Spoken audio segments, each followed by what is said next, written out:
The actors union SAG-AFTRA has called for a strike authorization vote. If the strike is approved, actors could join the more than 11,000 Writers Guild members already on the picket line, putting even more pressure on studios and networks. The ongoing writers' strike has halted production on movies and scripted series like Stranger Things on Netflix, Apple TV's Severance, and Showtime's Yellow Jackets. Late-night TV shows have already gone dark. For more on the strike and what's at stake, I'm joined by two television writers and Writers Guild members, Sal Gentile and Jeannie Fan Wong. Thank you both for being with us. And Jeannie, we'll start with you. This is day 17 of the strike. How are you and other writers faring? And remind us of what it is that you're demanding. We're basically asking for less than 2% of profits that they make from writer content when it comes down to it, and sustainable wages to be able to have a career in entertainment is what we're asking for.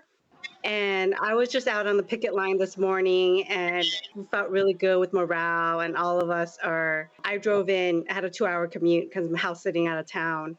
It just felt really good morale just to see everyone. And especially when people drop off food, it's always nice when people feed the writers. So Jeannie, streaming has dramatically transformed the industry.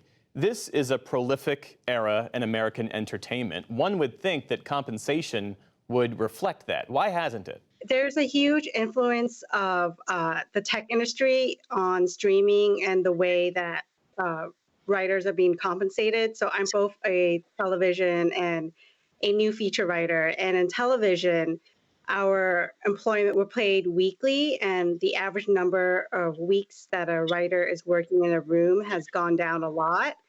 And oftentimes writers are forced to stretch the money that they make in such a short amount of time over a longer time. And even in some writers, some contracts with options and exclusivity, sometimes writers are held and they can't even find other work. And in feature writing, there's just a lot that we're asking for, more than a one-step deal, because there's a lot of free work. And I know that sounds insane, but there's a lot of just free labor that's being asked as sort of like a courtesy and whatnot. And so basically, a lot of the tech industry has just like devalued, asked for more work, sometimes free work for less money, and asking writers to stretch our salaries over a long time. And Sal, you work in late night. That's a high pressure job, long hours. You have to be funny every day. You can't necessarily wait for the muse to strike. How have the changes in the industry that Jeannie's talking about, how has that affected the work that you and your colleagues do?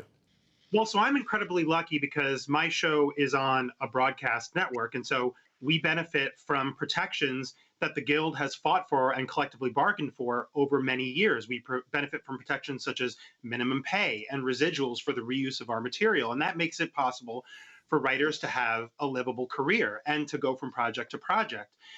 And the fear is that because we all know streaming is here, and not only is it here, but it will continue to be the future, that will go away for all writers across the Guild, but especially and particularly for late night and comedy variety writers, because studios have essentially proposed taking all of those protections for late night writers and comedy variety writers away.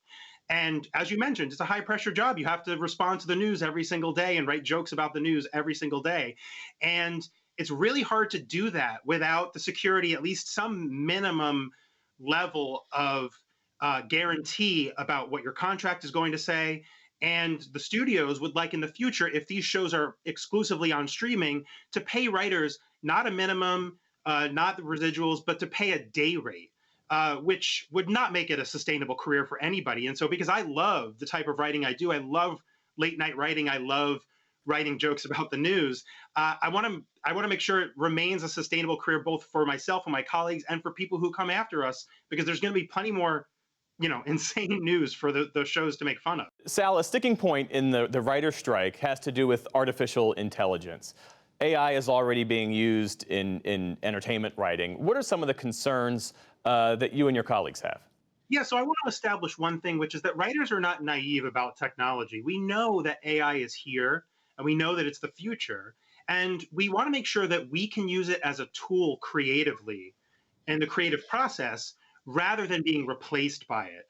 And so I think, for example, the nightmare scenario, the fear is that studios will use AI to generate really bad scripts, or let's say in my case, really bad jokes about the news. And then they'll bring in a writer at a much lower rate with many fewer writers in a room to improve a bad script generated by AI and make it good enough to use on television or in film.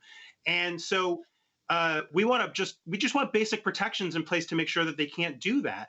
We're not saying AI is going to go away. We're simply saying let's put basic protections in place that will make sure it doesn't replace us, but that we can use the technology as part of the creative process. And we should say we reached out to the group that's representing the studios to participate in this discussion, and they said they don't speak on the record about ongoing negotiations. But Jeannie, I will tell you, I spoke with a studio executive who made the point that the studios right now can literally afford to wait out this strike because they are in a cost-cutting mode right now. And this work stoppage for them is a savings. These are temporary savings. How long are you prepared to stay out in the picket line? I prepare to stay out as long as it takes because the fight to have a sustainable career, it's an existential fight for writers to be able to make a living. And it's also a fight for a lot of working class and middle class writers. We have a robust strike fund. I have applied to it just in case, and I'll stay out here as long as I need to. And as you know, people are sending food, and it's been great to march and picket with other unions. Sal, how do you see it? And what would it mean if SAG-AFTRA, if the performers union, if the directors union joined this effort? The cross-union solidarity has been incredible on the picket lines. We've been joined by our friends and colleagues from unions across the industry. And as you noted, SAG has already called for a strike authorization vote because everybody recognizes that this is an existential moment for the industry at large. The streaming era has broken the profit sharing model that already existed, that was in place. It was imperfect, but it was there. Make sure that the people who work in this industry can sustain a livable career, and it's not an industry just for the lucky few, but for everybody across all of these unions and guilds. And so everybody recognizes that, and I've felt the same incredible energy on the picket lines. I know everybody, as much as we love writing and as much as we want to get back to our jobs as writers, everybody is committed to this cause and seeing it through across all of the sister unions that have joined us on the picket line. Sal Gentile and Jeannie Fan Wong, thank you both for sharing your perspectives with us. I appreciate it. Thank you. Thank you.